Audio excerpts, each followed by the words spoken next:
Welcome to the Overrated Experience Sports and Sports Betting Podcast. I'm your host, Kyle Blondin. This is the Thursday Night Bets, NFL Bets edition of the podcast. Welcome back. If you've joined us before, welcome. If you're a newcomer, this is a sports betting podcast called the Overrated Experience because you might guess it. We like the overs. And that's what kind of makes us an in-between square and in-between sharp betting podcast. A sharp wants to use analytics. He wants to use logic and reason to place his wagers. I try to do the best I can on that. But the square bettor gets caught up in the emotion, the intensity, the action. And I can't lie, that's me as well. So welcome to the Overrated Experience. You can follow us on X at Overrated EXPER2. That's Overrated EXPER2. Let's get her going. Well, first, before we get her going and talk about the Thursday Nighter in the NFL, I'll let you know that this podcast originates from the city of Toronto, and we're celebrating a Toronto Blue Jays victory over the New York Yankees, knocking off the Bronx Bombers to head to the American League Championship Series, awaiting the winner of the Seattle Mariners and the Detroit Tigers. I'm sure we could talk betting on that all day because that's what we like to do. But this focus is going to be NFL action, and we're going to kick it off talking about the results from last week, week 5 of the NFL. We had a pretty good over-under week, 10 for 14. So listen tight, and write it down when I talk about some over-unders. Again, the podcast name is based on the concept that we like overs. So we did pretty good on that last week, 10 for 14, not bad. Spread, 8 for 14, and okay, so just over 500 on that one. What stands out to me this week that just passed that's worth talking about, and this is kind of the entire picture on the life of a gambler, the life of a sports bettor, and that was what we saw when the Tennessee Titans went to Arizona. And if you have not seen how the Arizona Cardinals pissed away this game, please go back and watch. There are times in my life, there are times in my betting career where certain losses have really affected me, where when you're watching the replays of the multiple fuck-ups, that if you watch that replay long enough, will it change? Will that scenario where, running back for Arizona Cardinals, 76, 78-yard touchdown, decides not to drop the goddamn ball before he crosses the line, which is absolutely ridiculous. Can't believe we've seen that. Again, we go into the end zone and you flick the ball, ready to celebrate, and then replay states that you lost possession of the ball goes to the end zone, and that started almost like what would you call it? A crumbling, the piece of the puzzle being taken away, your legs being taken out, and from there, after Tennessee gets the ball back, Cam Ward rolls out, throws an interception, the defender falls on the ground, he, without being touched, fumbles the ball. 2 defenders for the Cardinals come over to try to retrieve the fumble. They actually kick it into the end zone and then allow Tennessee to drop on the ball for a touchdown, making it only now a 2-point lead. Then you add in a turnover. I can't recall when it happened. That's so far last from Sunday. Right off Kyler Murray's mask off a snap, and then allowing Tennessee to drive so that they can kick a last-second field goal. Absolutely disgusting. Gannon coach gets fined $100,000 from the Cardinals for striking the running back who screwed up. Can't do that. I understand why he did it. Can't accept it. Can't justify it. Can't touch your players. But, you know why he did it. Again, not justifying it, just thinking that we all want to do that if that happened, but you just can't do it. Sickening. Absolutely sickening. And that, I think, takes a franchise back a step. This Cardinal team was teetering on being a mid-road type of team. 2-2. Should be getting wins over teams like Tennessee, especially at home. And they absolutely pissed this game away. That was one of the most ugly situations I've seen. It messed my teaser, another parlay I had. Thought I was getting paid out. Even took my attention away from this game. And they did a double take when I'm looking at the fourth quarter that the Titans had gone gone within 2 points of the Arizona. Just disgusting. Absolutely disgusting. So that really hit me in the pocketbook there. Didn't throw my weekend off, disastrous, but see, the ironic part is tonight, this is the square part of me, is I took this crazy parlay where I had the Tigers, Mariners over 6.5, no problem, that skyrocketed over. I had NHL kickoff, Leafs, Habs, over 4.5, alternative line, no problem, 5-2 finish there. And then I took the Jays Yankees, the game I just talked about where the Jays have knocked off the New York Yankees. I had it at over 6.5, and it took to the bottom of the ninth inning. Yankees down 5-1. Aaron Judge at the plate, runner at second base, 0-2, and he hits a double off the wall. Like, you get fucked over one way, and suddenly you get luck your way, and you get circumstances that are low percentage odds of you recovering, and it comes through for you. You always forget those, but remember those bad beats. So bad beat, and now this one was kind of a miracle comeback for this guy here. So going into the props, we were 6 for 10. Some we were amazing on. I like the Baker Mayfield and Jaden Daniels total yards, passing and receiving plus those two together. No problem. They went above. Jared Goff, passing yards. He smoked the line, and a couple losses. Just didn't call it right. Daniel Jones had a successful day against the shitty Raiders, but could not put up the passing yards. But when it gets ugly like that, the team's going to want to keep it on the ground. Those are the kind of plays that didn't work out, but had a pretty successful day. Outside of that, I'll just give you another example where I lost, so I don't look like I'm just gloating on the things I did win on. Daniel Jones lost passing yards. Also, Pickens, wide receiver for the Cowboys, did not go over 52.5 yards. I think he only had 2 receptions. He had one long one, so he was 50+, but did not reach the 72.5, which was surprising as the Cowboys blew out the Jets. Hit on Baker, as I said, Jaden Daniels, and Goff, whatever. And the last note here, wrapping up week 5, is I was absolutely shocked on Monday watching the Jaguars and the Kansas City Chiefs for 3.5 quarters. And, the Jaguars were... Am I saying that correctly? The Jags. I'm going to just go with Jags. So the Jags stuck in that game. Trevor Lawrence made a mistake, reaching for a touchdown at the goal line earlier, giving up a fumble. The Jags D came through big time, big return for a touchdown. Patty Mahomes was still dealing.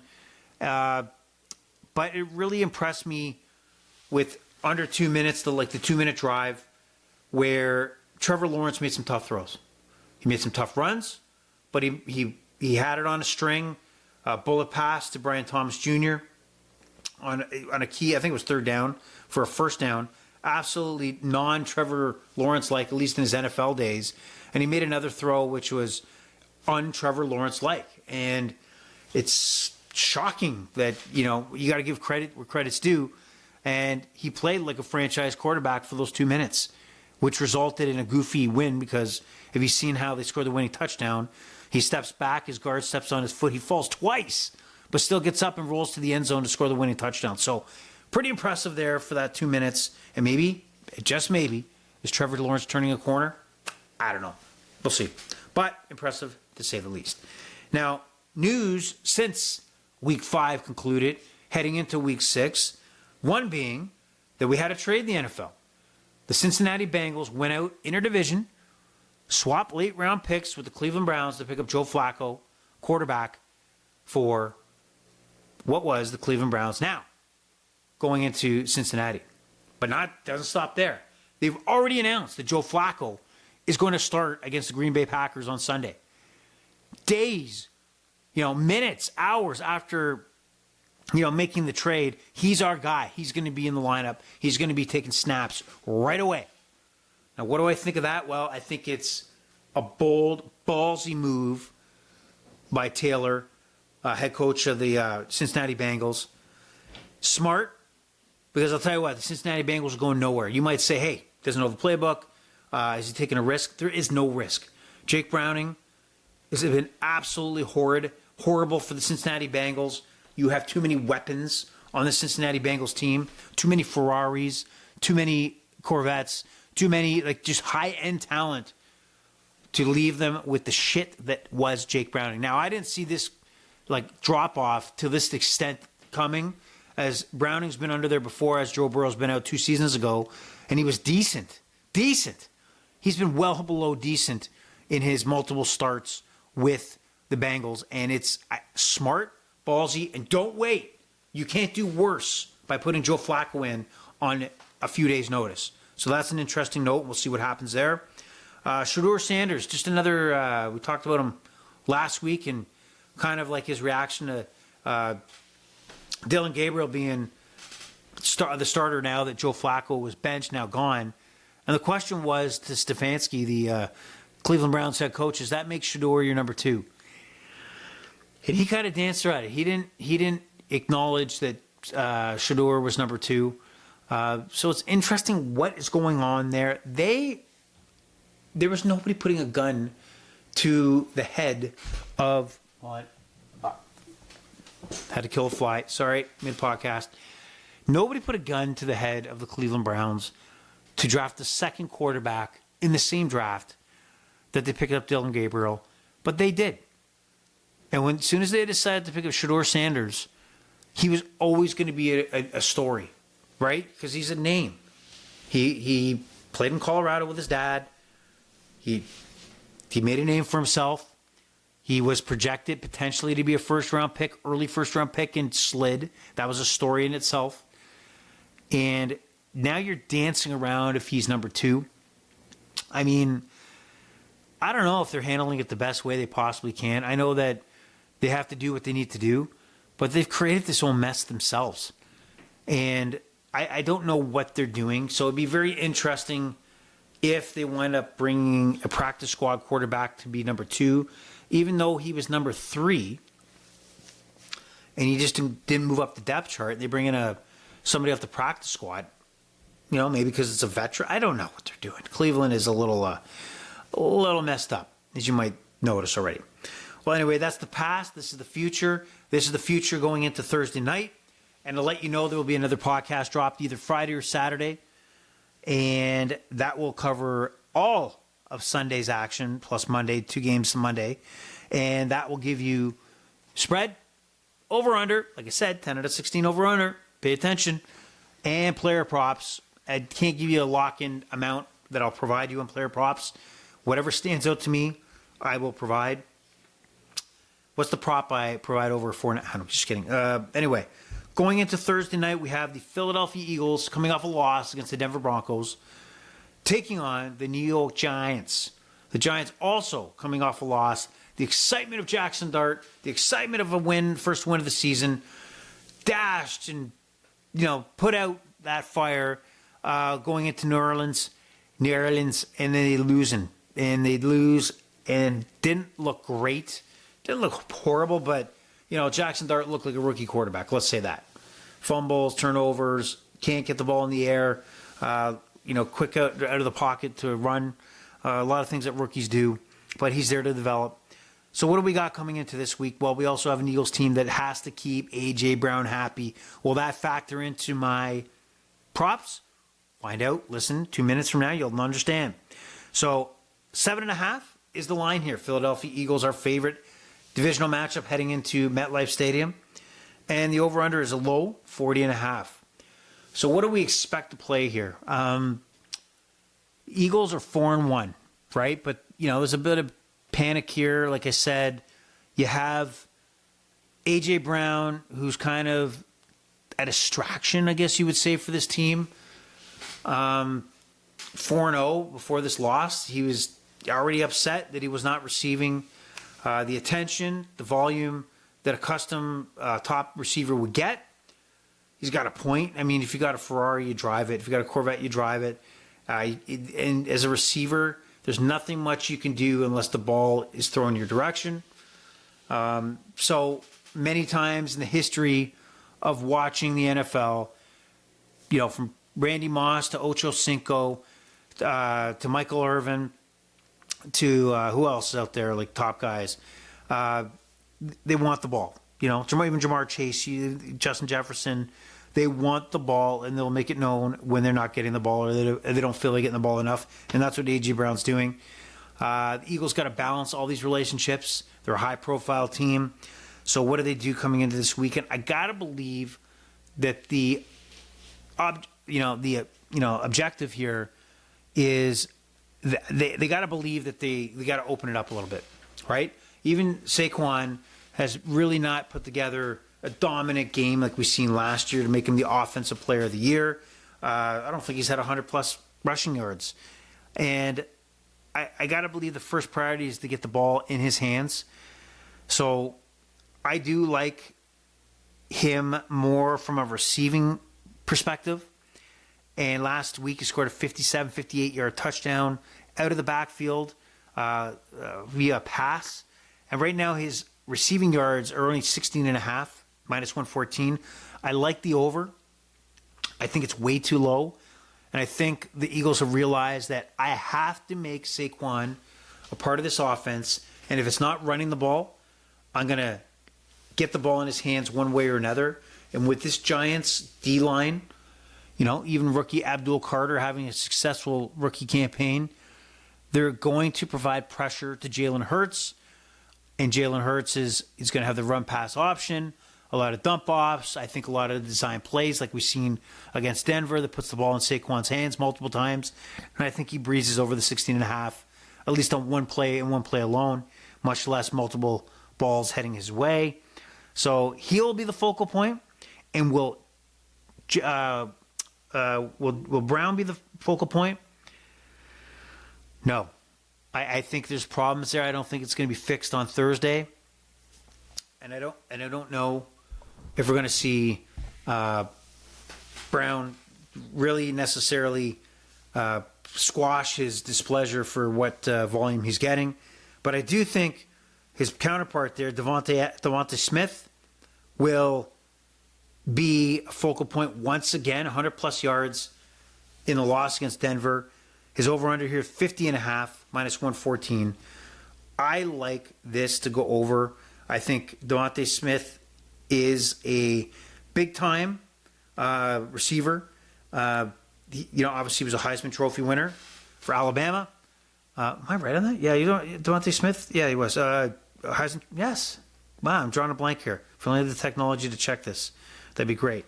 So I think he's going to be the factor in this matchup. I don't think we're going to see as much Brown as you might think. And we're going to have drama